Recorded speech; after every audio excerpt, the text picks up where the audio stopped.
Hey, what's up, everybody? This is Charles the Manson. Welcome you guys to another episode of the Dreamers Pro Show. We cover everything from sports, hot topics, classic debates, entertainment, and we give you guys a fresh perspective on things and how we see them. And today we have a hell of a show in store for you guys. Before we get into it, please make sure you like the video and subscribe to the channel. Also, if you guys are not signed up to our Dreamers Pro membership, make sure you guys check that out. It's popping. We got a lot of stuff going on there, and we're going to be dropping our weekly NBA recap, covering a bunch of stories around the NBA. So make sure you guys go ahead and do that. So what happened?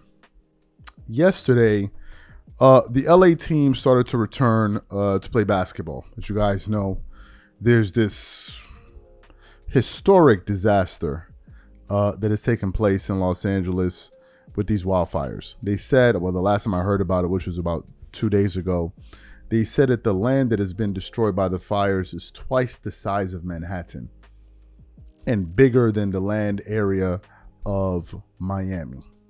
And maybe 30 minutes ago I saw an update that new fires are popping up. It's just unbelievable. I think they said the fires are spreading over there to Brentwood. So look, the people of Los Angeles are really going through it. People have lost their homes, all of their belongings. So first of all, our thoughts and prayers to everyone that's out there. We hope that you get through this very, very difficult moment, and God helps to see you guys through. It's a very difficult situation. And because of this fire, the LA teams the NBA has had to postpone the games for the LA teams. And these teams we're talking about are the Los Angeles Clippers and the Los Angeles Lakers. But yesterday, these teams finally returned to action. Now, I want to be fair. I didn't get a chance to watch the games because they came on very, very late where I was, around 4:45 a.m. in the morning. And I just wasn't going to stay up that long, and then had a little family emergency. So ended up only sleeping for 2 hours. So who knows? Maybe I should have watched the game and not slept at all, because the 2 hours ain't really making a difference anyway. So both of these teams played. The Clippers were able to win the game against the Miami Heat 109-98. But the Lakers ended up losing to the San Antonio Spurs by 24 points. So I woke up and I started seeing various channels talking about it. So I then decided to go look at the highlights and then check out the box scores. And it turns out that the Lakers got their butts handed to them by losing by 24 points. They played the Spurs pretty close in the first half, but in the second half, they just got blown off the floor. And this morning, I came across an article here from fadeawayworld.net, and it has the following headline. It says, "Instant analysis, Lakers can't handle Spurs second half masterclass in third straight loss." Okay, so let's get into what the article has to say. It continues on. The Los Angeles Lakers fell to their third loss in a row as the San Antonio Spurs defeated them 126-102 at Crypto.com Arena in Los Angeles. This was the Lakers' first game in a week, with their last two games being postponed due to the Los Angeles wildfires. The Spurs had three players lead them in scoring, with 23 from Victor Wembanyama, Stephen Castles, and Devin Vassell. All these guys chipped in, I believe, above 20. Wemby also had 8 rebounds, 5 assists, 3 blocks, and 2 steals in the win, while Vassell had 6 rebounds, 4 assists, and 2 steals. Chris Paul had 13 points and 10 assists, that I know, and 4 steals, while Harrison Barnes scored 17 points on 5 of 8 shooting from the field.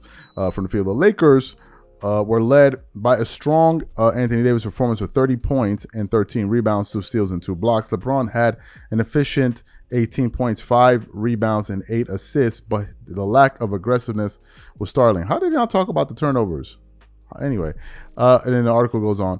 Uncompetitive second half performance. The Spurs scored 73 in the second half, while the Lakers only managed just 40. It was a shocking collapse at home and inexplicable in its nature.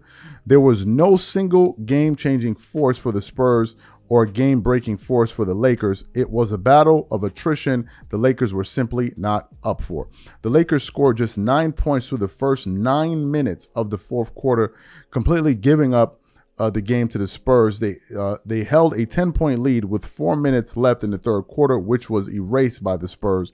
They went on a 14-4 run to end the quarter, and then opened the quarter with a 29-9 to seal the game midway through the fourth. The lack of competitiveness by the Lakers in the second half was shocking. LeBron James looked passive and partially engaged, while an excellent Anthony Davis performance was overshadowed by the loss. Now, I want to go to the box score here, and let's take a look at the box score here. Okay, so for the Lakers, I'm surprised the person that said LeBron had an efficient game. How can you have an efficient game with 7 turnovers? That's crazy to me. How do you have an efficient game with 7 turnovers. Like that's I mean, he had 8 assists, so he had a net 1 assist. Like it's crazy. And I don't know if those turnovers led to threes or not. We don't know that. But Rui Hachimura had 9 points. LeBron had 18 points. Anthony Davis had 30, as the article alluded to, a double-double. Max Christie had 10 points. Austin Reeves had 12 points there. And, of course, they highlighted what the other guys did there for the San Antonio Spurs. So if we look at the NBA standings right now as things currently shake out, the Lakers are currently the number 7 seed in the Western Conference, tied with the Los Angeles Clippers. And if I'm not mistaken, they're supposed to be playing the Clippers in 2 games. The next game they're going to be playing against is the Brooklyn Nets, and then they're going to be playing against the Los Angeles Clippers. So look, what are my thoughts about this? Well, the Lakers have lost 3 games in a row, all right? And therefore, that's caused them to tumble down the standings. At one point, the Lakers were the 4th seed in the Western Conference. Now they've tumbled all the way down to the 7th seed. LeBron has also alluded to the fact that the team is going to be making more moves, and we're going to get to that in a subsequent segment. Obviously, depends on the order in which you're watching these shows. But look, here are my thoughts about this. The Lakers are struggling right now, and I don't really think they're playing competitive teams, like a string of competitive teams. They'll play one good team, and then play a bunch of bad teams, then play one good team, then play a bunch of bad teams, then play one good team, and then play a bunch of bad teams. And my question, if I'm a Laker fan, my concern then becomes, what happens when the Lakers begin to play a series of good teams? Like when you're playing 5 out of the 7 games you're playing are against legitimately good NBA teams. What happens then? What's the way forward from that point on? Because yes, the Lakers have had a pretty good start to the season in terms of how they started the season. But if you look at them, they've had a lot of home games as well. All right. The Lakers have played, 18 home games. Oh, no, now the schedule is actually balancing out. They played 18 home games, and they played, 19 away games. Right. So let me just see. No, what am I saying? Yeah, 18. Right. So now it's balanced out. But they got a pretty hot start to start the season in terms of the home games that they were playing. What do I think the Lakers stand right now in the Western Conference? I still think the Thunder are better than them. I think the Rockets, at least right now, are better than them. Someone left a comment actually in our membership that you guys should definitely sign up to if you want to be a part of the conversation there. But somebody said that they feel that the Houston Rockets are going to be pretty good this season. And I was telling the gentleman that, yes, right now they're the number 2 seed in the Western Conference. I just have to wait and see if their youth is going to come back and bite them in the butt when they get to the playoffs, right? But looking at things from a regular season standpoint, the Rockets are better than the Lakers. Of course, you have the Memphis Grizzlies who are better than the Lakers. They won a close game and then lost a close game. You have the Denver Nuggets, which are a bit of they're like an anomaly. The reason I'm saying the Denver Nuggets are an anomaly is because it seems like they discovered something with having Russell Westbrook in the starting lineup. And I think since they've had Russell Westbrook in the starting lineup or in games in which he's played in the starting lineup, they're 13-3 or something like that. So that's a little bit strange what's going on over there in Denver. Of course, you have the Dallas Mavericks, who are without Kyrie Irving and Luka Doncic for quite some time now, and the Lakers actually lost to them. That's one of the teams that they lost to, as a matter of fact, without those 2 guys. And then you have the Clippers, which I don't really have an opinion about them right now because Kawhi Leonard just came back. I don't really have a solid opinion of those guys. But if we're looking at it from a regular season standpoint, all of those teams are better than them.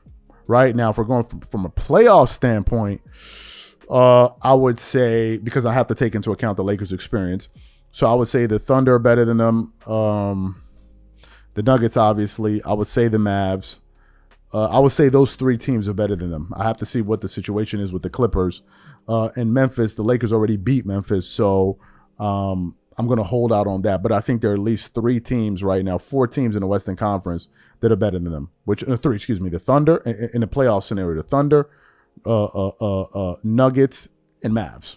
And then we have to see what the situation is there with the Clippers. But obviously, we have a long season. The trade deadline will come up eventually, and I suspect the Lakers will make some moves. So what I want to know from you guys, what do you think about today's show and our analysis, whatever you guys think. Please make sure you like the video and sub to the channel. If you haven't signed up to the membership, make sure you go ahead and do that. We catch you guys on the next show, and I'm out. Peace.